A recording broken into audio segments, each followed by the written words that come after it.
Hi, welcome back Thank you. from the I'm land of. back. The land of Menorca. Beautiful, beautiful hotels and delicious food and sun, sand and beach. It was lovely. So happy to be back, but also, yeah, it was nice. Sounds like it. Sounds like the whole family enjoyed it. And I love the tidbits that you put in the newsletter. Thank you. I'll be digging into all of them. All Yeah, right. I mean the glassware situation. My husband was like dying. He's like, "Have you? How many bottles, like photos of bottles, have you taken?" I was like, "Yeah, but the glassware here is just the form factor is just so good." And then by the end of it, he's also then paying attention to form factor, and that's why design is important. I love it. I love it. I'm here for it for sure. Episode 35. Pretty 35 excited. of good thinking. Yeah, I'm Chris. Yeah. You're I'm Kirsten. Kirsten. I am. For those people I that don't am. listen all the time, I think it's helpful to introduce ourselves. This is a podcast Yes. about marketing, culture, trends,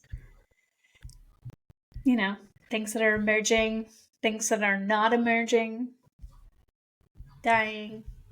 It's all the good things. So we'll dive in. Yeah. Amazing. Um, so we pull something one piece each week, and this week there were a lot of great nuggets. Maybe because we missed a week, but a lot that I still want to dig into. But I really want to talk about, and probably because it hits home for me, the splurgy, doable indulgences. I just feel like with everything that everybody's feeling with the economy, everything's going on, but still like this aspirational aspect. Um, want to dig into kind of what's happening with that now, and then really where we see that going. Yeah, let's do it. Which one stood out to you as like you were like, yes, that one, or it was just the theme overall?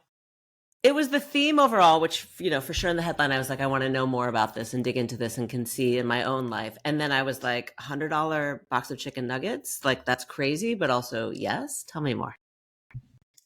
Yeah, well, actually, so this emerged for me when I was in Chicago recently. I went to a restaurant, like in that neighborhood where Soho House is and like everything delicious is now. And Mm-hmm. I went to a restaurant that's fairly new. Can't remember the name of it because that's my affliction. I can't ever remember the name of anything important when I need it. But it's a very pink restaurant, and they served like a $10 chicken nugget that came with a bump of caviar on top of it. And I guess this is like now a thing, at the US Open. There is a $100 box of six chicken nuggets. So maybe the other one was $20. I can't remember. And each comes with a little like dollop of caviar on top. And to me, like it's like, yeah, like $100, like for a lot of people, obviously, is not a affordable splurge, right? But like in this Totally. situation, like it, you're going there, it's an event, you've already spent a ton of money. Obviously, it's a certain demographic, and it is an affordable like luxury in this setting, right? And in the Target example that I gave of like minis being really big, minis were huge last Christmas, right? Last holiday season.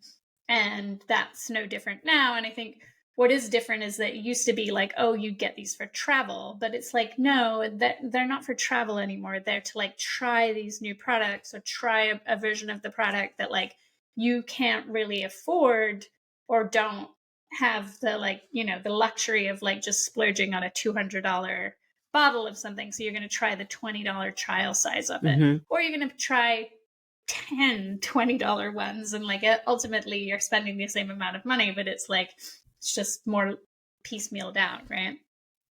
I The think this gateway. trend of like affordable luxury has been going on for a long time. Obviously, like we've talked about it many times with brands that we Mm-hmm. work with of like you want to be kind of luxury adjacent. But what I think is interesting is like just seeing how this can be seen as something that you're doing kind of all the time. Um, and that's what interests me the most, is like it's a behavior thing that you could like tap into, not just in the brand as a whole, but into like all sorts of different marketing opportunities. Mm-hmm. So we've talked about it a lot within food.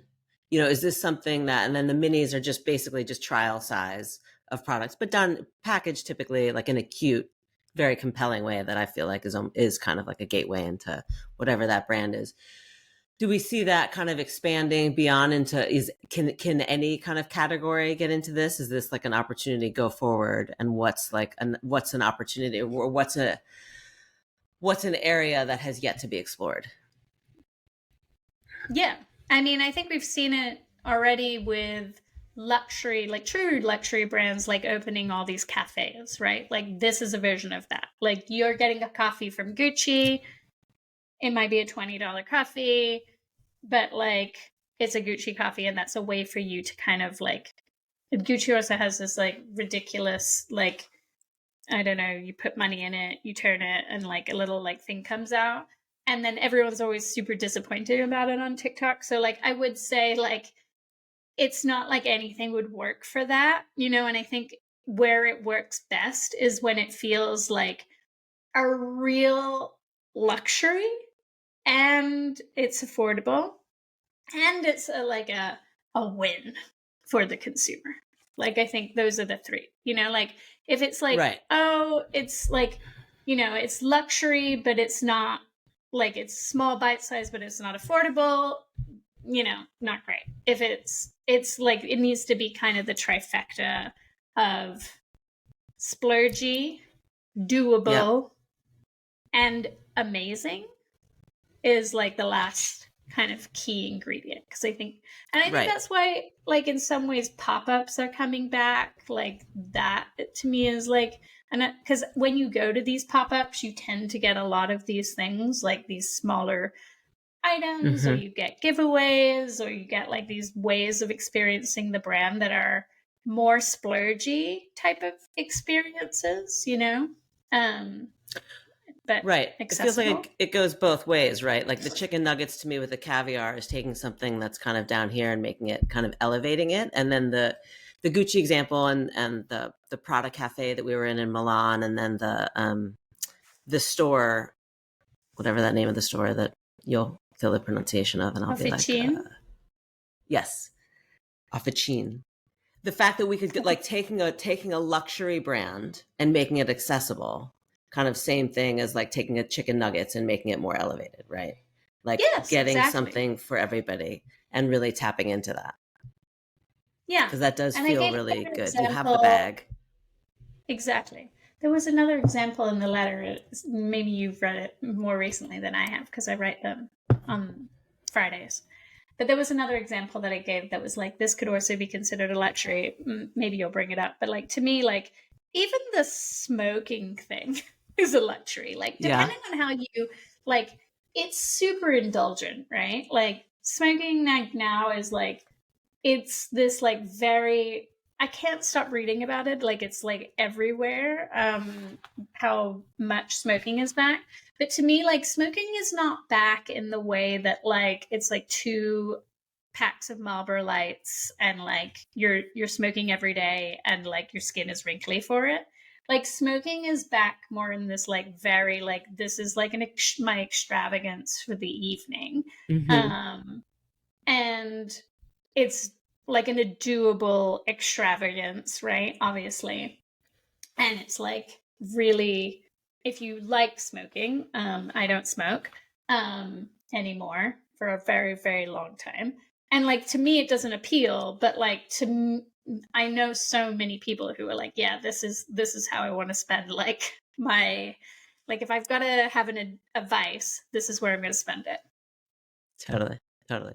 Yeah, I think extravagance is the right word, right? So I think like that's, I think any brand, literally, and of course my mind goes to right who's on Abbot Kinney, and any brand can go in there and take it and kind of create this extravagance. And either you're a brand, down here even mid, that's going to take something and make it more elevated, right, to create kind of that Mm-hmm. extravagance, or you're a brand that maybe is not Abbot Kinney, more of the Gucci's and the Pradas and that, and you're going to create something off the scene.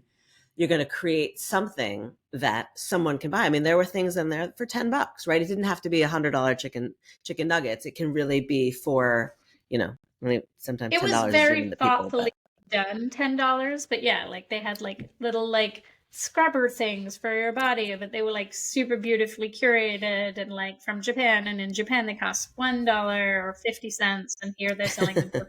It felt like really nice, like it's the same as like I feel like stationery stores kind of get this vibe where you're just like, oh my mm-hmm. gosh, like amazing. And then like, yes, you like spent $30 on a pencil, but like feels really good. But like I think that Yeah. it's all of that. I think it applies to so many different categories. And like you said, I think there is so much more of an inclination at this moment to like go in this kind of more like bring it down, like so it's like make luxury accessible. But I do think there Mm-hmm. is also like the chicken nugget thing, like a true opportunity to kind of go in the other direction Mm-hmm. Yeah. I think it in a depends fun on way. where your brand is, what to do with it. And it's got to be really thoughtful. Oh, the catalogs were the other extravagance. The Oh catalogs were yeah, the exactly. catalogs, That's like what I the was thinking Facebook. of. Yeah. Which The is catalogs, fascinating. right? I don't know Yeah, what's but happening. it is so indulgent, right? Like as a brand, Yes. it's like Yes. to print something is so extreme for this generation. And the fact that like everything in there was shot on film and they were actual location shoots, and like it wasn't like they just decided to put out their e-com like shots into a Mm-hmm. magazine, right? Like or into a catalog. It was thoughtful. It was they thoughtful. they went and they did like they recreated the ideal of what a catalog is, right? Like it's Mm-hmm. more editorial, it's more like a magazine. Right. It's a hybrid situation. But it's is like when you used to get those catalogs and there was all of that like imagery, like old school imagery, like that's what was so great about it. Like they were these really cool beat 100%. shoots, styled in a cool way, and like they always felt like really like it's an aesthetic.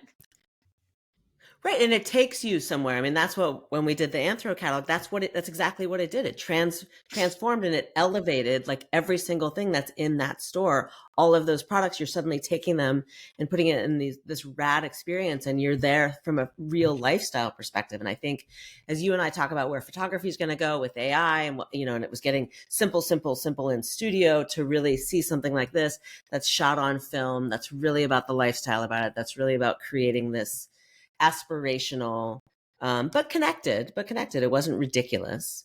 Demi Moore, I thought was a great choice. It was styled really well. It was done really, really well. I think it's fascinating to see kind of as that's going to take off, and we'll see more of that for sure. Yeah. Because I Yeah. think But it people want hit the it. trifecta. It was extravagant, it was affordable, it was free. And it was really like it delivered on all of the like they knew when they did this, like there's such a cult following of like old J. Crew catalogs, right? Like if they hadn't pulled this Oh off in the yeah, right way, they yeah, would have been the yeah. laughing stock of the land. And they knew they needed to do it well, and they did it well. And I think that's like that made people love them even more because they saw the effort that they put in, and they were Mm-hmm, like, yes, like I'm here for the effort, and like I'm here for it. mm-hmm. And then they got a lot of shares on it. Like I mean, the amount of talking has to in and of itself pay for Yeah, whatever they expense of doing that. So it was like it yeah. was such a great move.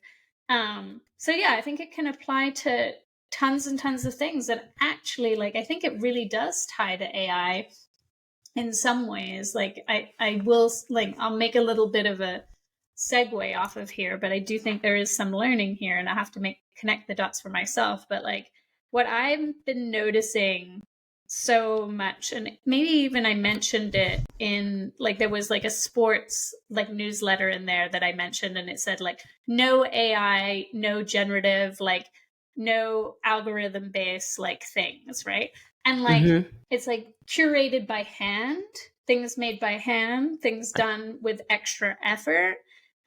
There's now like I have a cool chart in the next newsletter about like how there was this big surge towards kind of like um, lab grown diamonds, and now Mm-hmm. actually regular diamonds are taking off again.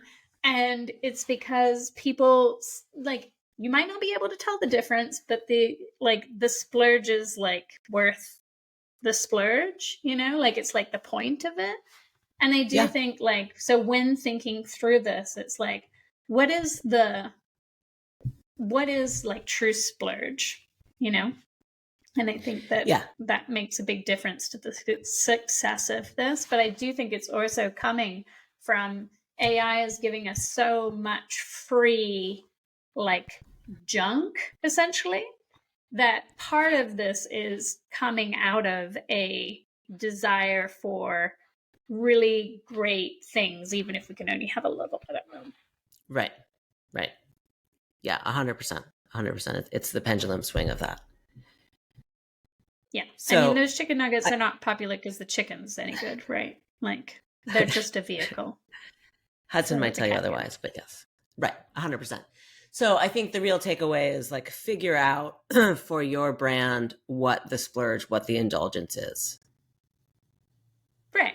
And you can tap into nostalgia for that. You could tap into future forecasting for that. I think there's a lot of different ways of or like the generic versus or the bringing down to like Mm-hmm. familiarizing or unfamiliarizing. Like there's a lot of different ways to approach that, but I think it's also about quality of it for your consumer and understanding what Yeah. they're valuing. 100%. I love it. I'm Yeah. here for it. Yeah. I'm And going the to go get me chicken some. nuggets, I would say, like, the value there is like to say you've done it, but also for the Instagram post. And that can be it. So it doesn't Yeah. always have to I be mean, the Matt value. would It's like 100% have those chicken nuggets. 100%. 100%. Yeah. Actually, I'm going to reach out to him and Without see it. if he's already had those chicken nuggets. Okay. All right. This We was did it. fun. Yep. Have a great time in Hawaii, and Thank see you you. when you get back. Or maybe from there. Sounds good. Yeah. We'll probably Okay. do it from there. Why not? Because it's Hawaii. Okay. Great background. Yeah. Thanks. Yeah, All indeed. right. All right. Bye. Till next time. Till next time. Bye.